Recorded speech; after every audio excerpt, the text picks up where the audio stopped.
OBC SC ST आरक्षण बचाव महायात्रेची समारोप महासभा इथं करत आहोत। या महासभेच्या प्रसंगी आपण सगळेजण आदरणीय बाळासाहेब आंबेडकर यांना ऐकण्यासाठी उत्सुक आहात।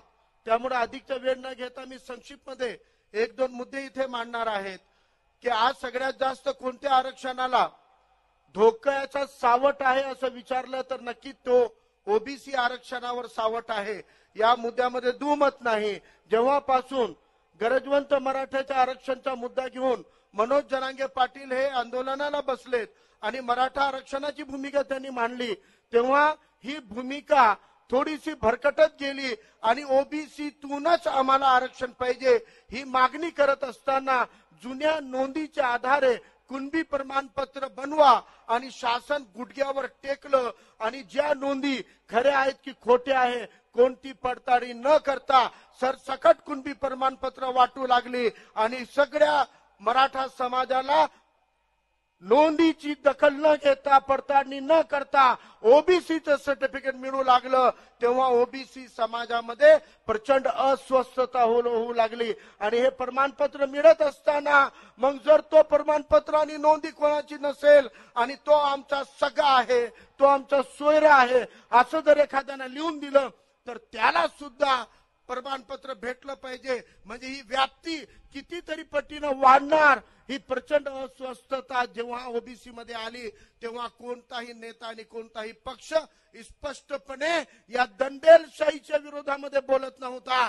कारण असं म्हणतात की सरकार सगळ्यात ताकदवान असते, पण हे ताकदवान सरकार सुद्धा त्या आंदोलनाच्या पुढे गुडघ्यावर टेकली होती।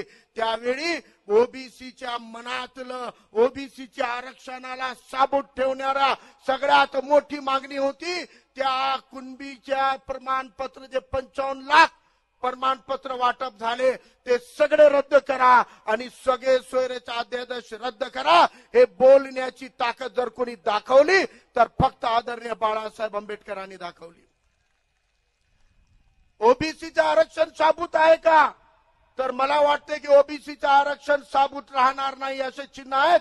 कारण जेव्हा ओबीसीचं राजकीय आरक्षण सुप्रीम कोर्टाच्या माध्यमातून काढून घेण्यात आला, एम्पेरिकल डाटा शिवाय ओबीसीना ग्रामपंचायत पंचायत समिती जिल्हा परिषद नगरपालिका महानगरपालिकामध्ये ओबीसी म्हणून राजकीय आरक्षण देता येणार नाही आणि सरकारने एम्पेरिकल डेटा द्यावा।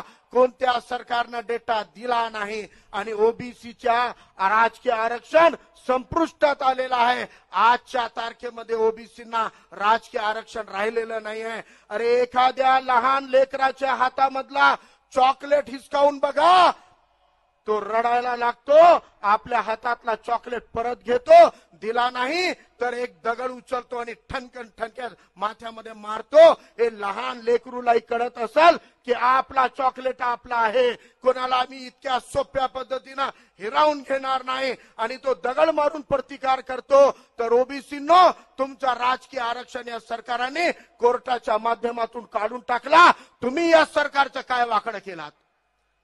आज तुमची भूमिका घ्यायला कोणी तयार नाही।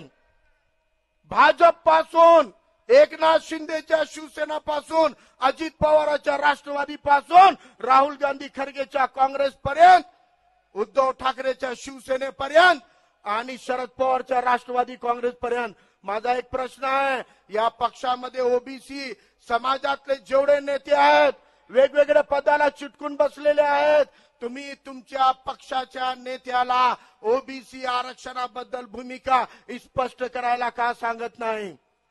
ज्या पद्धतीने बाळासाहेब म्हणतात सगळे सोयरे रद्द करा आणि सापडलेल्या नोंदी आधारे सगळे प्रमाणपत्र रद्द करा, हेच दोन घोषणा शरद पवार करायला तयार आहेत का? फडणवीस करायला तयार आहे का? उद्धव ठाकरे करायला तयार आहे का? एकनाथ शिंदे करायला तयार आहे का? जी भूमिका बाळासाहेब घेत आहेत ती भूमिका जर तुमच्या पक्षाचा नेता घेत नसेल तर वेगवेगळ्या पक्षातील ओबीसीनो ही लाचारी कशासाठी आहे? तुमच्या पक्षाकडून नेत्याकडून आपल्या ओबीसी समूहाचं आरक्षण वाचवून घेऊ शकत नसाल तर याद रखा, भविष्यामध्ये तुम्हाला ओबीसीचे गद्दार म्हणून येणारी पिढी हे करेल हे तुमच्या प्रतिमेसाठी चांगलं राहणार नाही. वेगवेगळ्या पक्षातील ओबीसींनी आपापल्या पक्षाचे नेते भूमिका घेणार नसतील तर त्या पक्षात राहायचं की न राहायचं, की गुलामी करत ओबीसीचं आरक्षण जाऊ द्यायचा, याचा विचार केला पाहिजे. आज ओबीसी समूहामध्ये काम करत असताना ओबीसी समाज भाजप सोबत झुकलेला आहे, भाजप सोबत गेलेला आहे. कारण ओबीसी समाजाच्या डोक्यामध्ये मुसलमानांची अवाजवी भीती टाकलेली आहे. ही भीती कोण टाकलेली आहे? ही फक्त आरएसएस आणि भाजपनं नाही तर हे महाविकास आघाडीचे नेते सुद्धा घालत आहेत.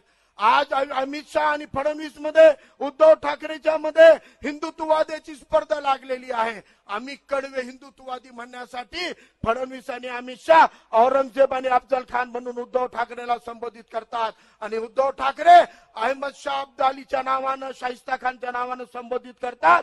अरे तुम्हाला जर विलन दाखवायचे आहेत तर क्या एकट्या मुसलमानामध्ये विलन शोधताय का? जर तुम्हाला विलन आठवत नसेल तर आम्हाला जयचंदचा इतिहास उकरून काढावा लागल, नथुराम गोडसेचा इतिहास उकरून काढावा लागल, मार्तंड वर्मा ज्यांनी इस्तानाचा कर लावलं त्याचा इतिहास उकरून काढावा लागल, 8000 जैन मुनींची कत्तली करणाऱ्या सुंदर पांड्याचा इतिहास आम्हाला काढावा लागल, राजा शशांकचा इतिहास काढावा लागल. असे तुम्हाला 100हून जास्त इतिहासामध्ये हिंदू राहिलेले विलन दाखवतो. अरे तुमच्या सत्ता त्या राजा महाराजाच्या हिरावून घेणारा कोणता मुसलमान दलित नव्हता, ते तुमच्यातला जयचंद होता. स्वतःच्या मध्ये गद्दारीचा ठप्पा जयचंद असताना तुम्हाला मुसलमानांच्या नावाची गरज का पडते? म्हणून या दोघांनाही, महायुती असो की महाविकास आघाडी असो, याद राखा या देशामध्ये राहणारा 25-30 कोटी मुसलमान बाबासाहेबांच्या संविधानाला सन्मानानं जगणारा मुसलमान आहे. जर तुम्ही समस्त मुसलमानांना विलन ठरवणार असाल तर आमची विलनगिरी तुम्हाला आम्ही ठोकल्याशिवाय राहणार नाही, हे तुम्हाला सांगू इच्छितो. प्रस्तावनेमध्ये माझ्या सोबतीनं सांगितलं, गरजवंत मराठ्याचं आंदोलन आहे, आमचा पाठिंबा आहे. गरीब मराठ्याला सत्तेत आणायचं, आमचा पाठिंबा आहे. पण खरंच जरांगे पाटील तुमचं आंदोलन गरीब मराठ्याचं असतं तर हिंगोली लोकसभेमध्ये आमदारकी भोगलेल्या आष्टीकरला खासदार न करता त्या बाबूराव कदमला खासदार केले असत्या. जर तिथं महायुतीची अडचण होती तर या औरंगाबाद जिल्ह्यामध्ये आरक्षणाच्या मुद्द्यावर भेटलेल्या आमदारकीला लाथ मारलेल्या हर्षवर्धन जाधवला पाठिंबा न देता तुम्ही इथून भुमरेला जिंकून आणलात आणि तेही महायुतीच्या भुमरेला आणलात. आमच्या मानगुटीवर पुन्हा या श्रीमंत मराठे तुम्ही बसवणार असाल तर आम्ही असं होऊ देणार नाही. समस्त ओबीसी, एससी, एसटी, मायनॉरिटी, मुसलमान एकजुटीनं आपलं नेतृत्व आपलं निवडून आणा. काल बाबासाहेब आंबेडकर होते म्हणून संविधानानं सन्मानानं जगण्याचा अधिकार भेटला. आज बाळासाहेब आंबेडकर आहे म्हणून दंगलमुक्त महाराष्ट्र आणि भारतामध्ये राहत आहात. याद राखा, आज बाळासाहेब लढत आहेत, उद्या तुमच्यासाठी लढणारा कोण राहणार आहे? त्यासाठी बाळासाहेब म्हणतात 100 ओबीसीचे आमदार निवडून आले पाहिजे, 5-25 मुसलमानांचे आमदार आले पाहिजे. हे आल्याशिवाय, हे केल्याशिवाय तुम्हाला स्वतःचं नेतृत्व भेटणार नाही. अरे तुम्हाला कोणी तिकीट देत नाहीत. लोकसभेला बाळासाहेबाला सोबत न घेण्यामागं 15 ओबीसीला लोकसभेच्या जागा, 3 मुसलमानांना जागा द्या म्हणले, हे द्यायचे नव्हते म्हणून बाळासाहेबाला सोबत दिलं नाही. तुम्हाला 100 ओबीसीला तिकीट देण्याचं काम कोणता पक्ष आणि नेता करत असेल तर ते फक्त आदरणीय बाळासाहेब आंबेडकर करू शकतात. 5-25 मुसलमानांना उमेदवारी देण्याचं काम महाविकास आघाडी बाप जन्मात करू शकत नाही. हे हिंमत दाखवण्याचं काम काँग्रेसचा पप्पू करणार नाही, संविधानाचा पप्पा करू शकतो. हे मी ठणकावून सांगतो आणि थांबतो. जय भीम, जय संविधान, अल्लाह हाफिज. वंचित बहुजन आघाडीचा श्रद्धेय बाळासाहेब आंबेडकर, आप आगे बढ़ो. देखने के लिए हमारे चैनल को लाइक और सब्सक्राइब कीजिए. हमसे संपर्क करने के लिए 9049032007 पर कॉल या व्हाट्सएप कर सकते हैं.